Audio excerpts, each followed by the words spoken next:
प्राचीन काल में शुंभ और निशुंभ नामक दो असुर भाई थे। दोनों अत्यंत पराक्रमी और महाबली थे। उन्होंने अपनी तपस्या से ब्रह्मा जी को प्रसन्न किया और वरदान प्राप्त किया कि उनका वध किसी पुरुष देवता द्वारा न हो सके, केवल स्त्री शक्ति ही उन्हें पराजित कर सके। इस वरदान के बाद दोनों ने तीनों लोकों में अपना आधिपत्य जमा लिया। देवताओं का राज्य छिन्न गया। इंद्र का सिंहासन शुंभ ने ले लिया। सूर्य चंद्रमा भी उनके आदेश से चलते थे।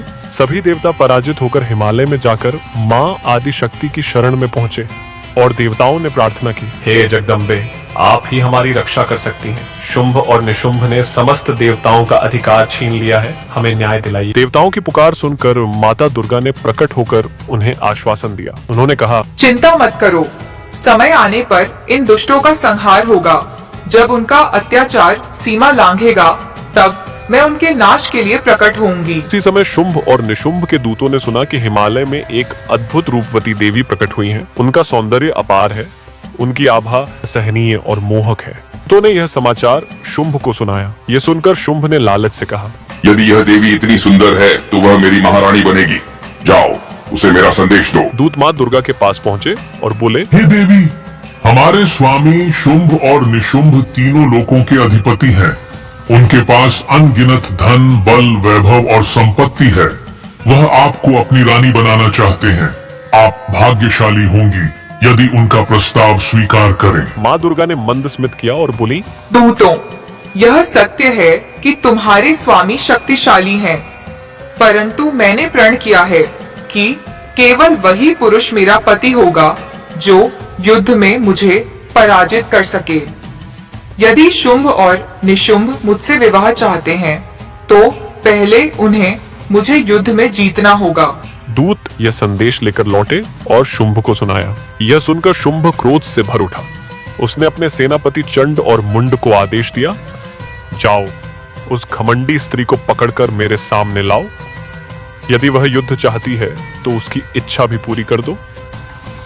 चंड और मुंड अत्यंत क्रूर और बलवान असुर थे। दोनों की सेना लाखों राक्षसों से भरी थी। वे युद्ध भूमि की ओर प्रस्थान किए। माँ दुर्गा ने देखा कि असुरों की अपार सेना उनकी ओर बढ़ रही है। उन्होंने अपनी भ्रुकुटी तानी और क्रोध से लाल नेत्रों से चमक उठी। उसी समय उनके मस्तक से एक काली, विकराल, उग्र शक्ति प्रकट हुई। वही थी माँ काली। माँ काली का वर्ण नीला काला था। शरीर विशाल और नग्न, गर्दन पर नर मुंडों की माला, कमर पर बाढ़ की खाल, हाथों में तलवार और जीभ बाहर निकली हुई थी। नेत्र अग्नि के समान चमक रहे थे। वे रौद्र स्वरूप में प्रकट होकर हंसने लगी कि धरती कांप उठी। माँ दुर्गा ने कहा, हे काली, यह चंड और मुंड बड़े दुष्ट हैं। इनका वध तुम करो और देवताओं को भय से मुक्त करो। काली की गर्जना से आकाश गूंज उठा। वे असुरों की सेना पर टूट पड़ी। अपने त्रिशूल से उन्होंने हजारों राक्षसों को भेद डाला।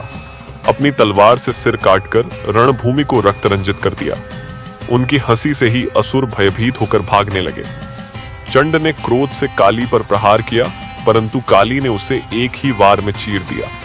उसका विशाल शरीर रणभूमि में ढेर हो गया। मुंड यह देखकर और भी क्रोधित हुआ।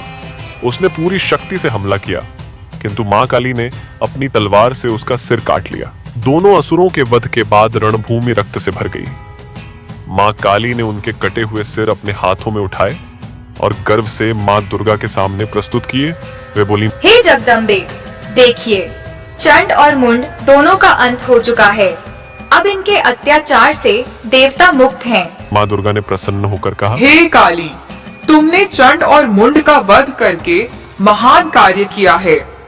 आज से तुम्हें चामुंडा नाम से जाना जाएगा। तुम्हारी महिमा युगों युगों तक गाई जाएगी।